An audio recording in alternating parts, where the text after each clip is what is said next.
Jessie, that big lassie come home.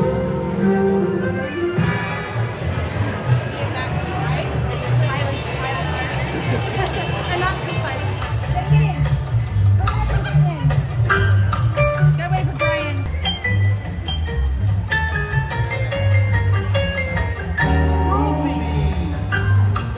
Welcome to the stage, please, Suzie, Bombshell. Hi. Hey, what a fantastic crowd. Y'all look lovely. Welcome to the 7th annual Miss Motorama Pinup Pageant. I'm Suzie Bombshell from Suzie's Bombshell Boutique in Port Dover and also at the booth over there. And I just want to say a big thank you to Motorama for having me back again this year.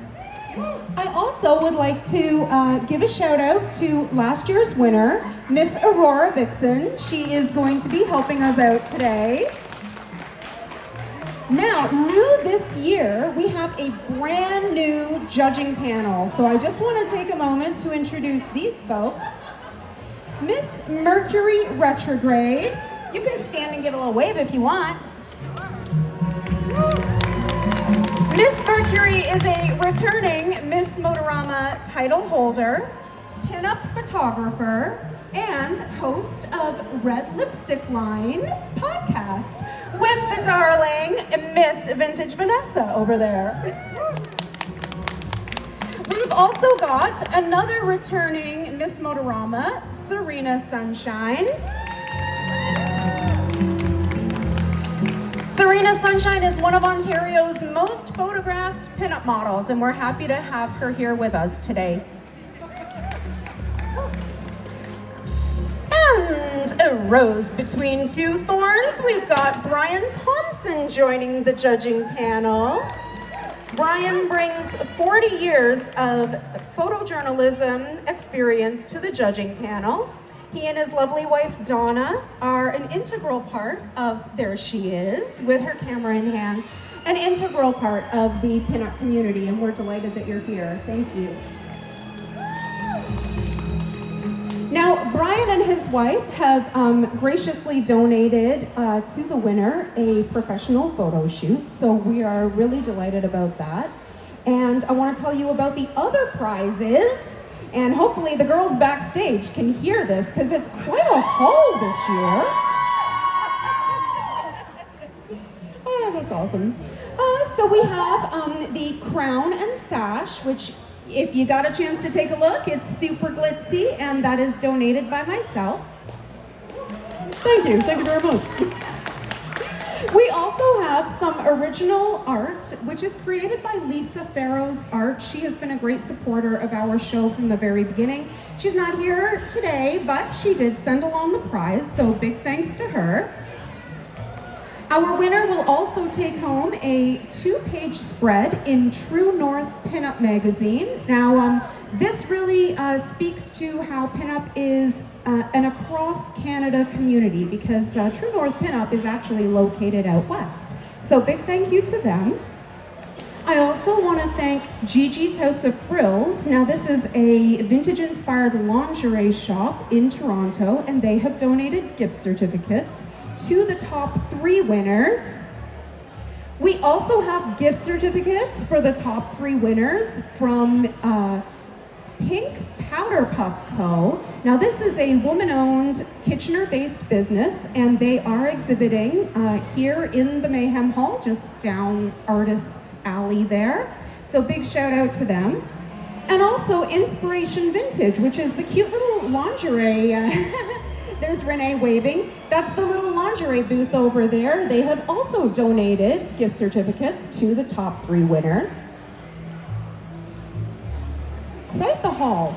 Also, this year, we have a new donation from Vintage Romance. If you're into a pinup attire, you're gonna wanna look them up online. They're based in Montreal, and they've donated gift certificates to the top 3 winners. We also have a photo shoot from Creative Edge Photography. Also, gift certificates from Suzie's Bombshell Boutique. And this one's really fun, so I'm just gonna take a moment Motorama fellas, they do actually award the top 3 with cash prizes. So that's exciting. So a round of applause for all those awesome prizes.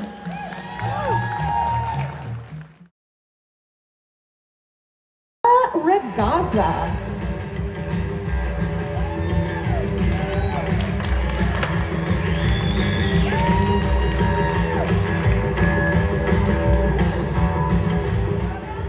Bella, you have expressed that pinup is not just something you wear. Tell us about your hobbies that you pursue that draw on your love of pinup. Hi, Suzie. How are you? Well, pinup isn't just something I wear. I think I live it through creativity. And as well, I do love exploring vintage hair, makeup, and classic timeless styles. Thank you very much. Let's have a little twirl.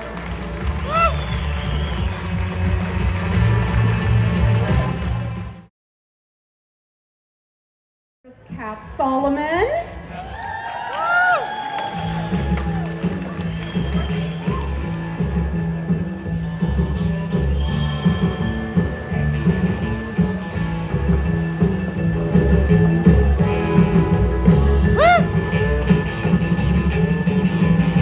She's super shy as well. Mistress Cat Solomon, you have told us that your obsession with pinup style grew out of a love of cartoons featuring the likes of Betty Boop and Roger Rabbit. So tell us more about that. I have to say Betty Boop was a huge inspiration to me growing up. I always found out that I had the cartoony behavior, little fascinating features, always giving the little to the camera.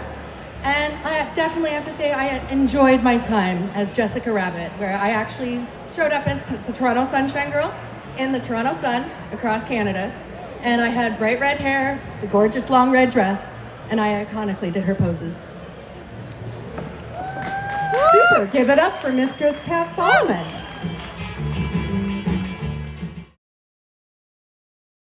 Violet Vroom.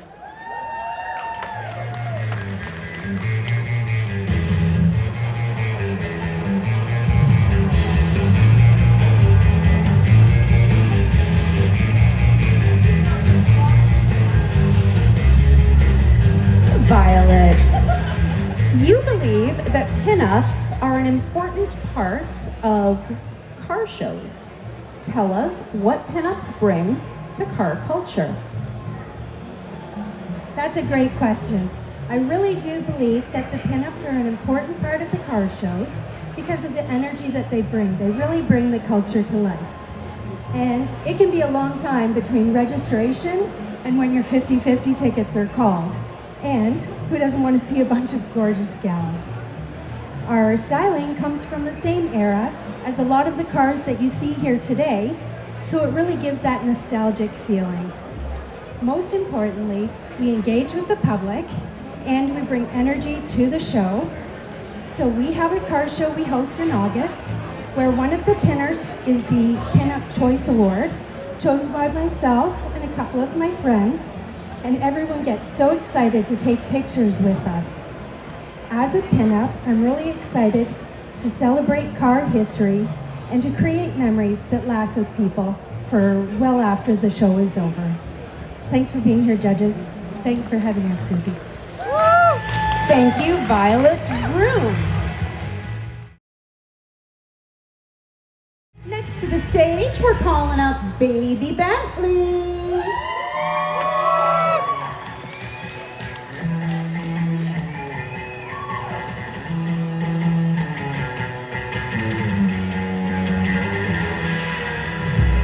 Darling, you have told us that pinup is part of your everyday life. Tell us a bit more about that. Okay, pinup to me is a part of my everyday life. I don't dress up pinup every day. I'm honestly at the gym Monday to Friday, 2 hours a day working out. Gotta get those muscle mommy muscles.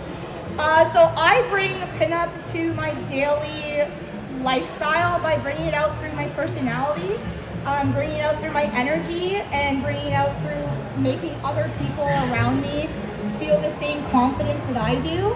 I love bringing the confidence out through my personality and like making everybody feel good around me. And I feel like being a pinup girl or having that pinup in you or pinup lifestyle, I feel like you're making everybody around you feel involved, not just yourself, and you're making everybody feel great around you. Super, thank you very much.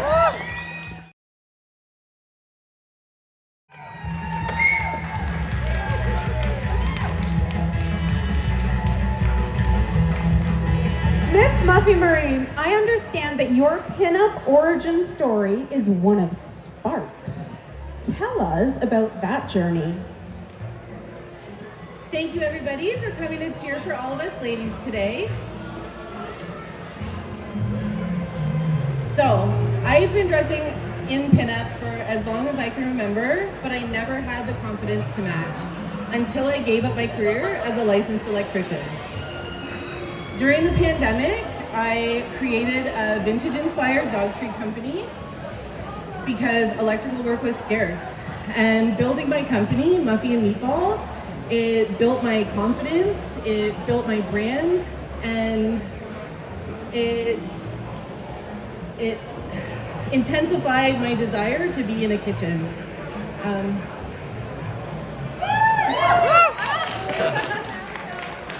I also started participating in pinup pageants like this one. So,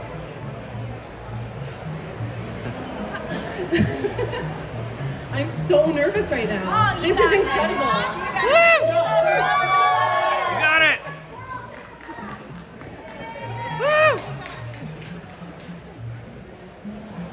Yeah, so I created my business and I started participating in pinup pageants, and I changed my career. Just a few years later, I'm now a head chef working towards my second Red Seal trade, and I hope my journey sparks inspiration for others to follow their dreams, because it's never ever too late. Give it up for these girls. It takes a lot to get up on this stage. Welcoming Kitty Von Meow Meow.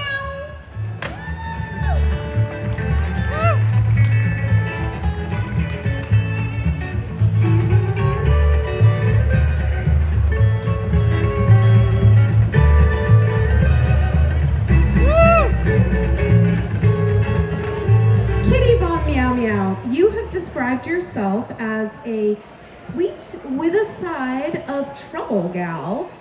Well, what that means for me in everyday life is that I try to inject a little bit of joy into ordinary moments. When bad things happen, as they inevitably do, I take a beat, I take a breath, I laugh, and I shake it off, and I do my best to remember that life is so much easier when you have a little bit of confidence and a sense of humor. And it doesn't hurt to have a great sense of style, too.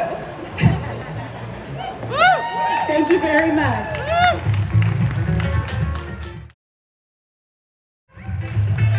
And next to our stage, we're welcoming Miss Lucy Couture.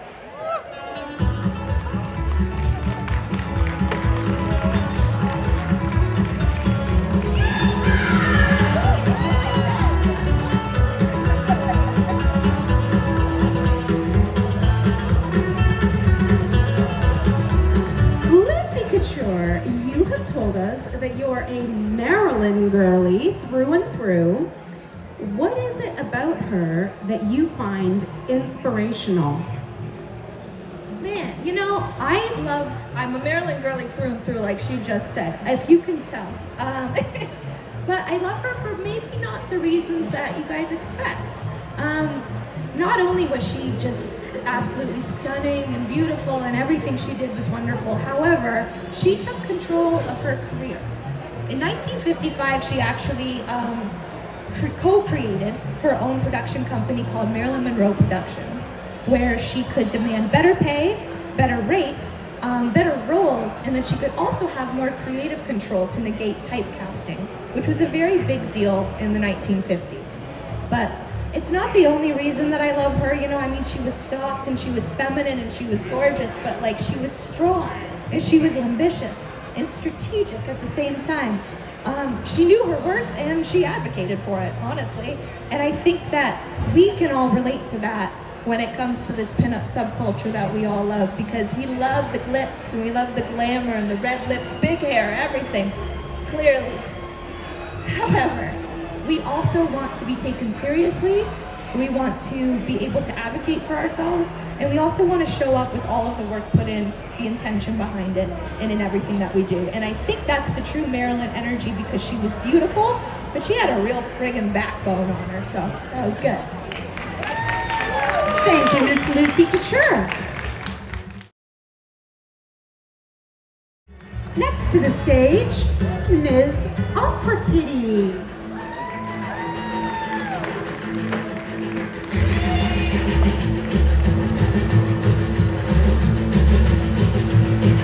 Ms. Opera Kitty, you teach high school drama. How does your love of pinup filter into your teaching? Thank you for that question. Well, pinup culture is all about storytelling, creativity, and confidence. And that's what I want all my high school students to aspire to. Every lady here today is an actress in her own right. She's created a character and a stage name. She's researched historic periods, and she's representing strong women of the past with authenticity. So there's your connection between pinup culture and teaching high school drama. Super, thank you. Give it up for Ms. Opera Kitty. Welcoming Betty.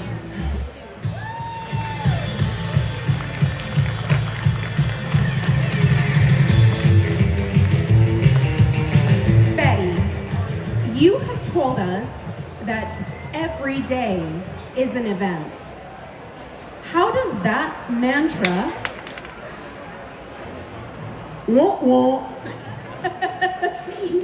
how does that, there you go, play in with your love of vintage fashion and culture? My mom is my inspiration.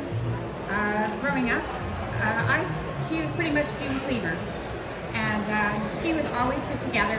I don't even think I ever saw her not put together. Even when it was bedtime, like she always wore pretty pajamas, and you know, she was just all that. So my love of fashion basically comes from her. I'm an only child, free range. I used to play in her closet all the time. I'd get her stockings out. I had no idea how you put them on, but I've graduated, and I thank the judges here and Suzie for all of this. I was repping a car here a couple of years ago, and I saw these wonderful ladies dressed up, and I thought, am I too old to do that? Damn straight, I'm doing it. Anyway, Betty's in the house. Thank you, Betty.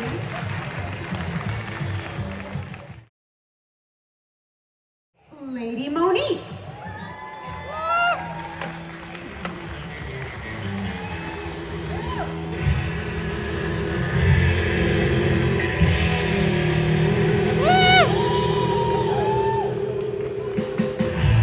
Lady Monique, you've expressed that you're inspired by Betty Page's refusal to fit into a mold. How do you feel that inspiration has influenced you? Well, Betty Page does inspire me in my everyday life, because how can I not? When you think of Betty Page, you think pinup. There's two names that come to mind. That's Marilyn and Betty. Sorry.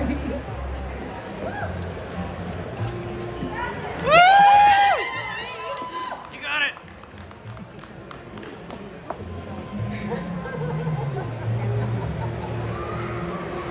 Anyways, what I love most is that she never changed who she was based on what other people expected her to be. She was sassy, classy, and very badassy. And in my line of work, dealing with whining mechanics all day long, being the only woman, I kind of have to check off all those boxes. All right, thank you. Thank you, Lady Monique.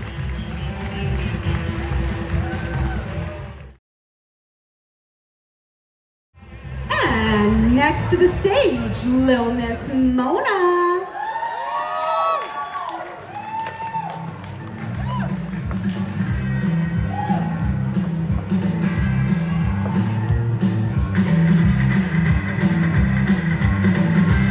Lil Miss Mona, you have described yourself as being a little bit extra, just a tad. Tell us more about how you have fun with leaning into that. Well, of course. Wow, there is a lot of you. I see why the girls are nervous. And I mean, all good looking, of course. Anyways, my name is Miss Mona. How are you guys doing? I said, how are you doing? Anyways, so what is extra? We should probably cover that first. So if you look it up in the dictionary, it says it's doing too much, putting on a show, which it is one description, but I think we can come up with a better one.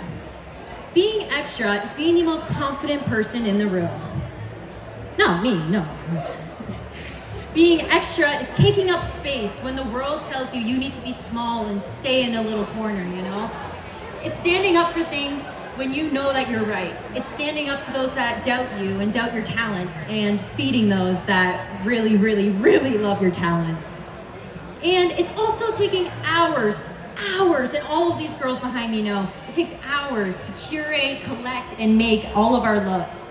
And for example, my look took over 100 hours of work. Thank you. Everything you see on me was customized by myself. These shoes were actually white before. People in the back can't see. But I actually painted the flowers on my dress. I dyed this petticoat underneath. I, of course, as everybody knows me for, made my purse, which is a car, and it does actually zip up. You know, so it's a little extra. And to be extra, he's not up here, but I did paint my boyfriend a matching shirt with me, very last minute, but you know, had to do it. I always go all out, and this year is no different. So, what is extra? It's me. Because like I always say, if it's not extra, it's not mine.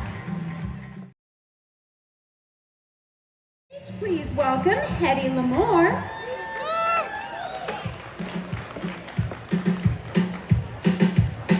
Hello, lovely.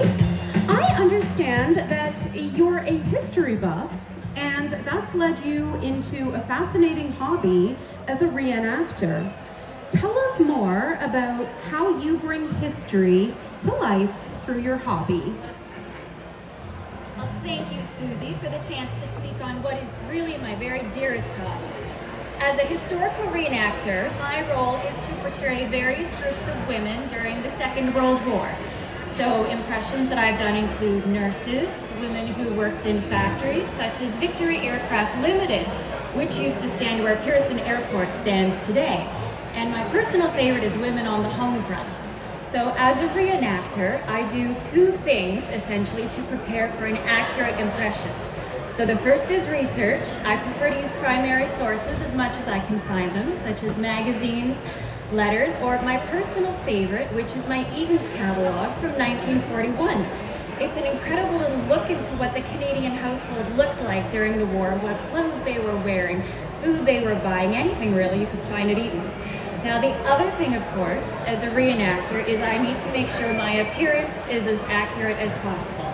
So for that, I do the 1940s wet set. I sleep in rollers. When I do my face and my makeup, I try to use products that were either available during the 1940s, such as Pond's Cold Cream, or I use products that are a reasonable reproduction of what would have been available then.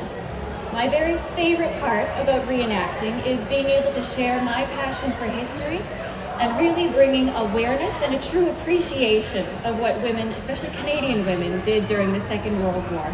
They really are an inspiration to all of us. Thank you ever so much. Thank you, Miss Hedy L'Amour. Stage, Miss Taylor Ann.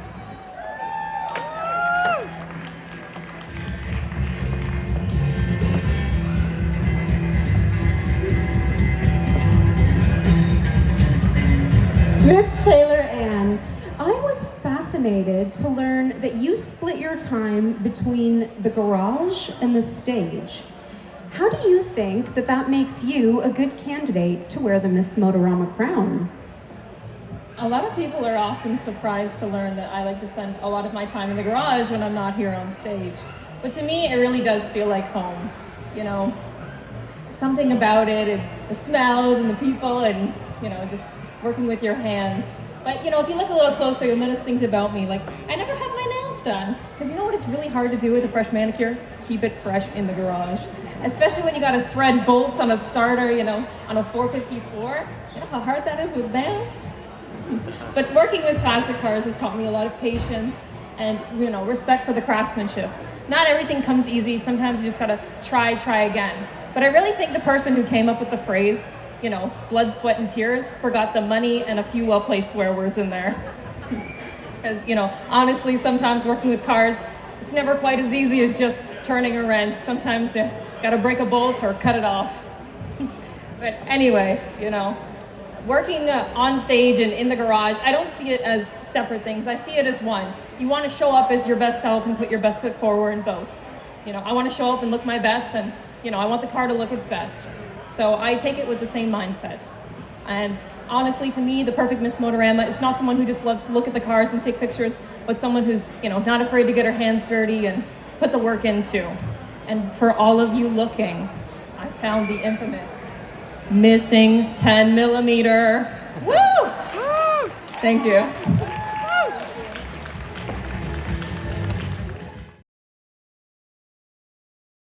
Next to the stage, we're welcoming Lily Ladybird.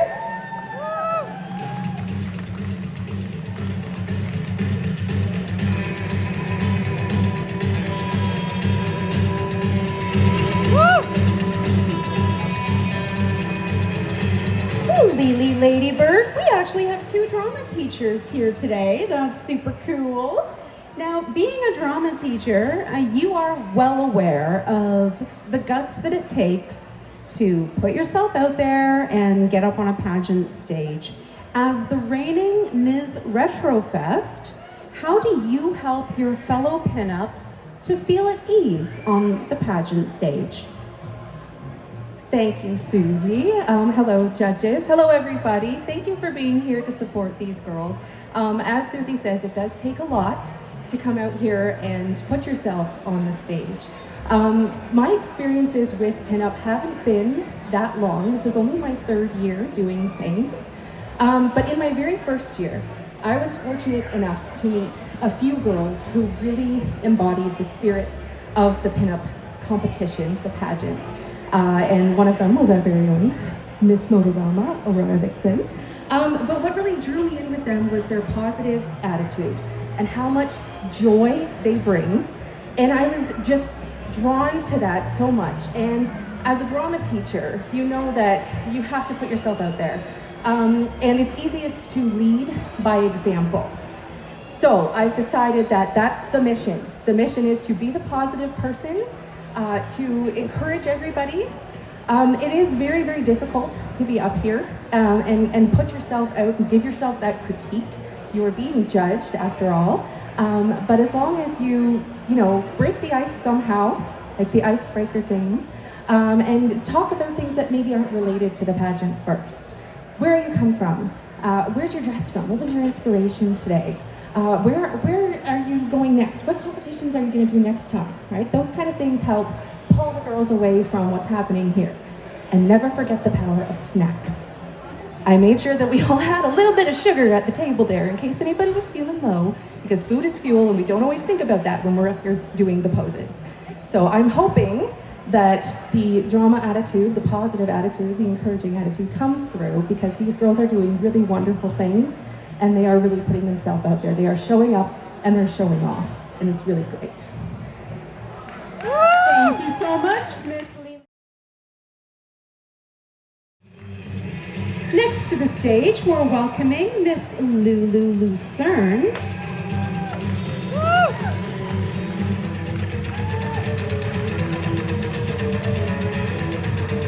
Goodness, girl. Today's look shows that you definitely know how to bring the glam. People might be surprised, though, to know that you're actually a farmer by trade. Yeah. So why don't you tell us a little bit more about how there's more to Lulu Lucerne than meets the eye?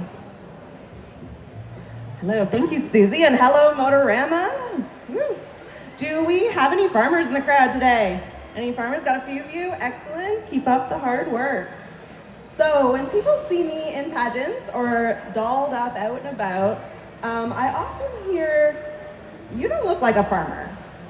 And while it's true that I am not often dressed up in my every day-to-day at home, my chickens don't seem to appreciate all the hard work, so I don't bother.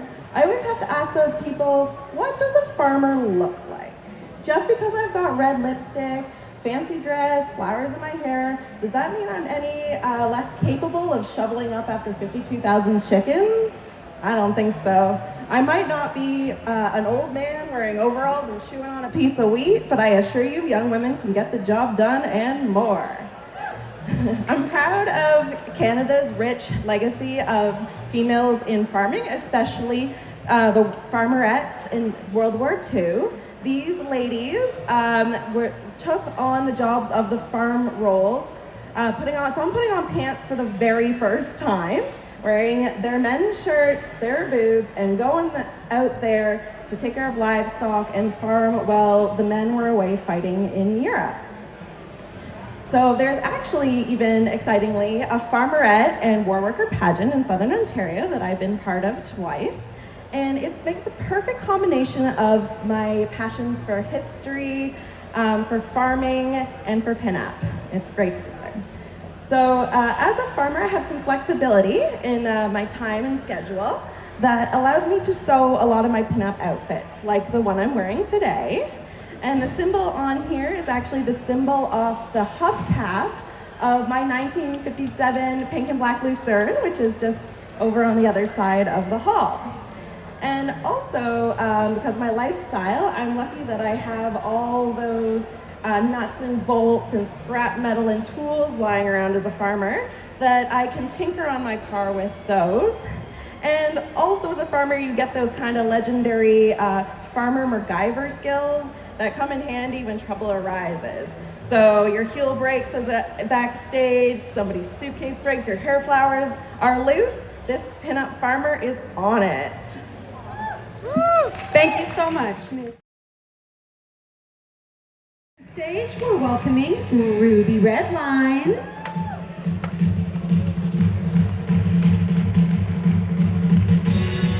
Hi, darling. You have expressed that pinup is more than just appearance.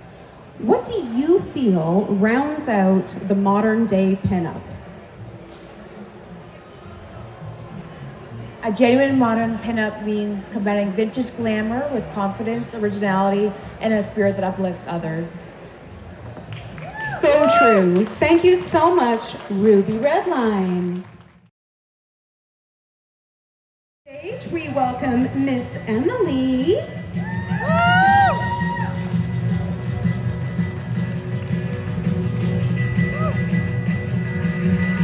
Miss Émilie, you and your partner are both involved in the vintage car community. How has this shared interest helped you grow together? Well, I'll be honest, it was never really a shared interest to begin with. When I started dating the son of a mechanic in 2015, I did not know what I had gotten myself into. So when we first went to our first car show together, I watched him examine every car for about 5 minutes and wondered what more could he possibly glean from this vehicle. No idea. But as soon as I saw just how happy that made him, I knew that I would endure just about any amount of boredom for this man just to see him happy. Needless to say, it's been about 10 years since then. We've just gotten engaged, and I have found so much enjoyment in these car shows, and without his encouragement of me to get out here and do pinup, I wouldn't have met any of these beautiful women that I now call my truest friends. So I really think that without car shows, we wouldn't be the couple that we are today. We wouldn't be as strong, and I wouldn't have been able to really know so much about him. So thank you so much. That's lovely. Thank you for sharing this, Émilie.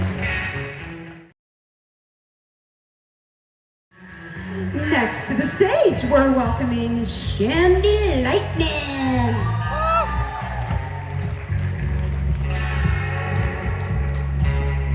Shandy, you have told us that you are very passionate about women's rights. What would you say to those who might suggest that pageants don't align with that? To me, women's rights can mean so many things. To me, it means the right to make my own decisions and speak out. And that's exactly what I'm able to do at these events. I am using my voice among so many people. These events are so uplifting. Like, these girls are like sisters to me. I feel so beautiful doing this. I choose to do this. For the women who have fought before me so that I could have the right to choose this and choose these decisions for myself means everything. So I'm gonna take every advantage of those situations that I can, because people were harmed and hurt and even killed for having thoughts at that time, and I'm able to speak on a stage about it to so many people. These events just mean so much to me. This is only my second year on stage, and these girls are amazing. I've made true friends and true sisters from these events. Thank you, Shandy Lightning. So we're drawing to a close. We've got one last contestant, Miss Pearl Black.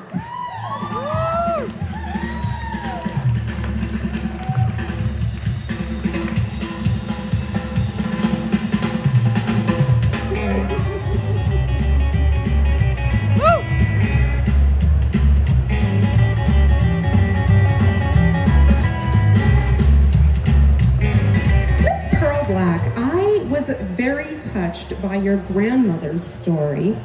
Tell us what made her truly inspirational to you and how that has shaped your pinup journey. Thank you, Suzie. I was so excited to get this question. I could talk about my grandma for hours. I'm not going to. We'll try to keep it short. I'm going to show you a couple pictures here. Bear with me.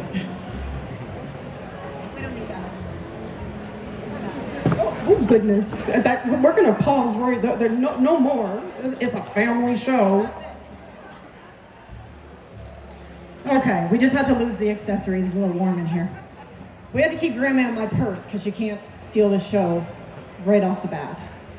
So this is my grandma. We nicknamed her Big Phil a long time ago. I don't even know why. She wasn't even that large. She's a very small woman, but she had a very big personality.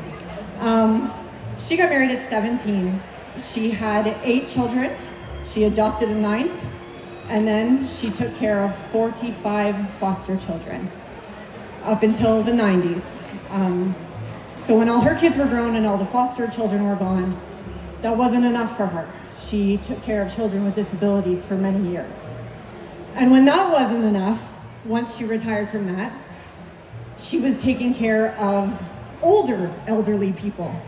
So my grandma was in her 70s and 80s and was sleeping over at older people's houses that were in their 90s to make them feel more comfortable and be able to stay at home for as long as possible. So my grandma was a pinup in her own right. As you can see in this picture, she was just beautiful. The fun thing about my grandma is that she never wore anything but pink lipstick. That was the only makeup she ever wore. So I did throw my shawl over here, but my outfit today is a tribute to my grandma. That's why I wore the rose shawl and the rose-colored lipstick. So shout out to Big Phil. Now, don't cry.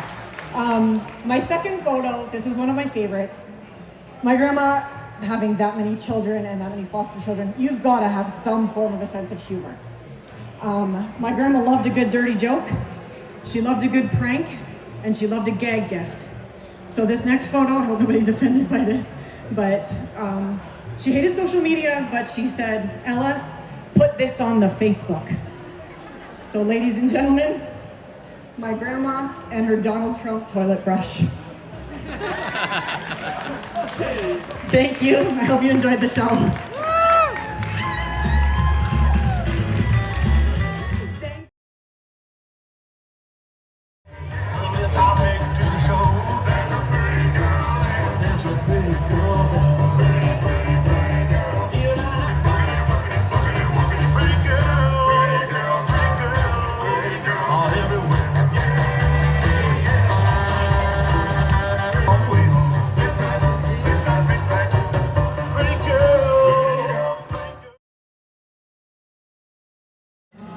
Alrighty, it's time to get all the girls to congregate in front of the stage, please.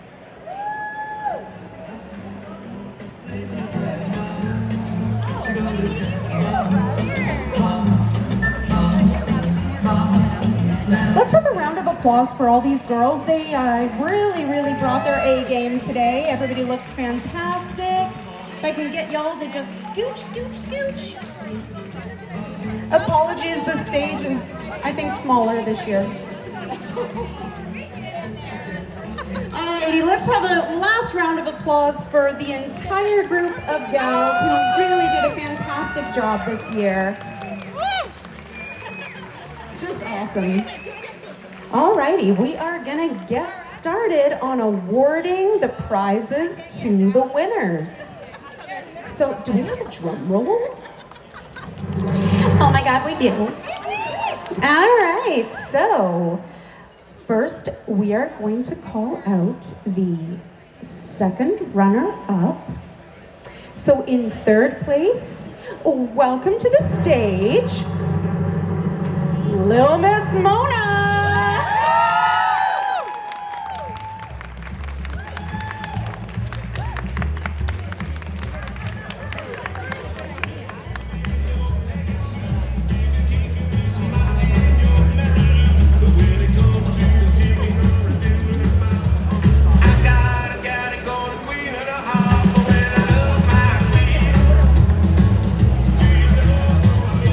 Another round of applause, shall we, for Lil Miss Mona.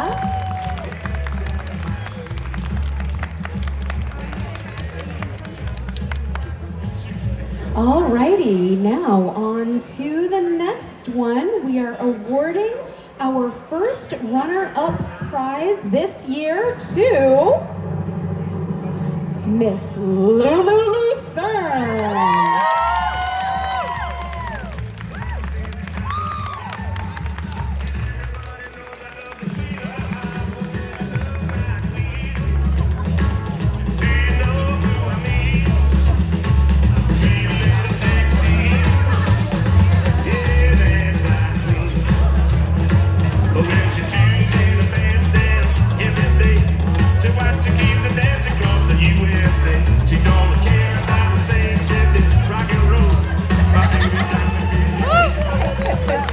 A round of applause for the first runner-up, Lucerne.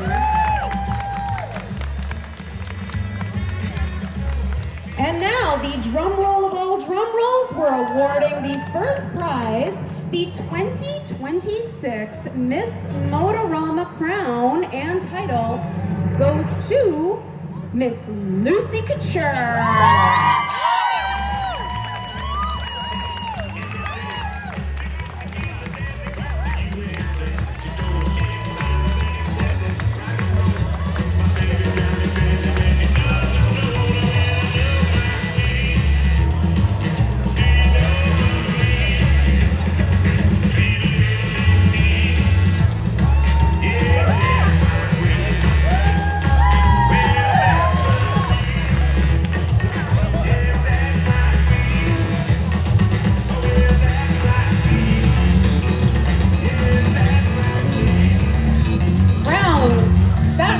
Flowers, it's a lot.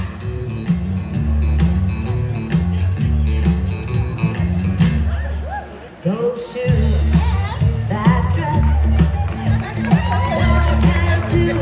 Give it up for this year's winners. Everybody did a fantastic job. And the commemorative art this year